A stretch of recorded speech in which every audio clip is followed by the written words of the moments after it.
Hello, guys and girls, again. Good to see you. I'm doing this in the afternoon rather than in the morning, so maybe I'll be a little more alert and refreshed.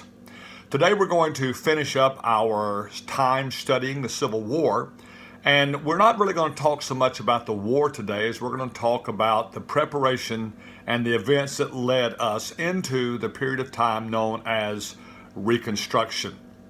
On April 9th, 1865, Robert E. Lee surrendered his army in Appomattox, Virginia, thus virtually ending the Civil War. There were a few more skirmishes to follow, but in essence, the war ended at Appomattox.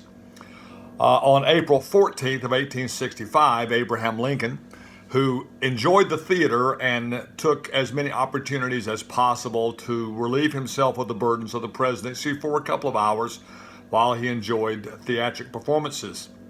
The war had taken its toll on Lincoln. He had aged 50 years basically in 4 years in office, and that was visible by his face. He had been stressed to the max emotionally, physically, spiritually, mentally. Two of his youngest sons died while he was president. He could not take time to mourn his own children because of the burdens of the Civil War. Plus, his wife virtually lost her mind after the death of their children and was of no use to him, in fact, quite a burden the rest of the time he was in office. And so on April 14th of 1865, even though the war was over, Lincoln was still bearing the marks and the signs of the extreme stress when he went to Ford's Theater that night to watch a performance by Laura Keene, who was a well-known actress of her day, one that he had seen several times, and she was performing the lead role in a play called Our American Cousin. It was a comedy, and Lincoln enjoyed comedies. And so, as was the custom in that day, the White House contacted Ford's Theater to let them know the president was coming so they could prepare his box, have his rocking chair, have it prepared for when he arrived. As also was the custom, they printed playbills to post all over town to let them know that the president would be in Ford's Theater that night. In fact, he was supposed to be there with General U.S. Grant. Grant begged off, not because he didn't want to be with the president, but the fact was that his wife Julia and Mary Lincoln were not on good speaking terms. And when you were an enemy of Mary Lincoln, you were an enemy, period. And so General Grant did not come that night, and so Mary Lincoln and Abraham Lincoln went to the play that evening. John Wilkes Booth, as we well know, sneaked into the theater. Although he was well known at Ford's Theater, he had acted there several times. In fact, President Lincoln had seen him perform and had sent him notes telling him he had enjoyed the performances. Booth, who was a Southern spy, was a rabid secessionist, sneaked into the booth that night, or the box where President Lincoln was watching the play, and with a .44 caliber Derringer placed a ball in the back of Lincoln's head.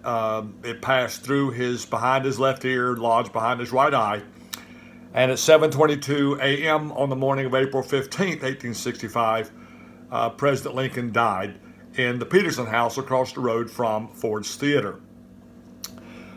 Booth, feeling that he had avenged the South, which was why he did what he did. As he jumped off the box and broke his leg, he turned to the audience and said, "Sic semper tyrannis," which means thus always to tyrants, and in so doing, he thought he was avenging the South. It was quite the contrary. Abraham Lincoln was a president who had every intention of trying to reunite the country after the Civil War. In fact, in his second inaugural address, given just about a month and a half maybe, before he was assassinated, he closed that speech with these words: "With malice toward none, with charity for all, with firmness in the right, as God gives us to see the right, let us strive on to finish the work we are in, to bind up the nation's wounds, to care for him who shall have borne the battle, and for his widow and his orphan, to do all which we may achieve and cherish a just and lasting peace among ourselves with all nations." Abraham Lincoln had made it very clear that he did not want to further punish the South for what had happened in the Civil War. He had observed 600,000 American men shooting back and forth at each other, killing each other in massive numbers until 600,000 were killed. He wanted to put the war behind him. He wanted to move forward. He wanted to allow the South to come back in easily. But the night that he died, Booth, thinking he had made it better for the South, had actually plunged them into the control of a group of Republicans known as radical Republicans. They had no intention of allowing the southern states to come back in easily.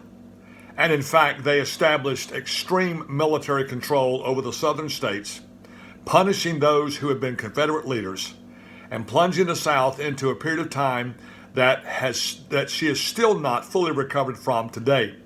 There are still several southern states that are still trying to recover from the several years of the Reconstruction period, and to this day, 136 years later, those southern states are still trying to recover from that in many ways.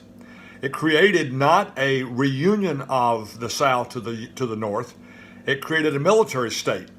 It did not establish a better relationship between southern states and African Americans. In fact, Reconstruction is partially why we struggle with racial relationships all the way to this day. Men like Edwin Stanton, who was the Secretary of War, who was a radical Republican, who thought Lincoln was far too soft on the way of the South coming back into the Union, led the Reconstruction period with an iron fist and military control and brutality against Southern people. Of course, we know that eventually all the Southern states did come back into the Union and are part of the Union until this day. When we come back from spring break, we're going to start into the Reconstruction period and see all of the things that happened during that period of time in which Lincoln's wishes were not carried out. Lincoln was a man of compassion. I do not know how divinely presidents are chosen, but I will say this, that if there was ever a man who was divinely chosen to be the president during the period of time that he was, it was Abraham Lincoln. A man who was uniquely gifted with the ability to forgive, to not hold grudges, and to want to move forward with forgiveness and compassion, and a reunification which would bring love and peace between the North and the South. Unfortunately, Reconstruction didn't turn out quite that way. So I want you to enjoy your spring break. Of course, no homework next week, but when we come back the following week, we will jump into Reconstruction and see exactly what happened. I want you to have a great spring break. I want you to relax, enjoy yourself, stay healthy, stay safe, and we will see you again in about a week. Take care, stay healthy, enjoy the time.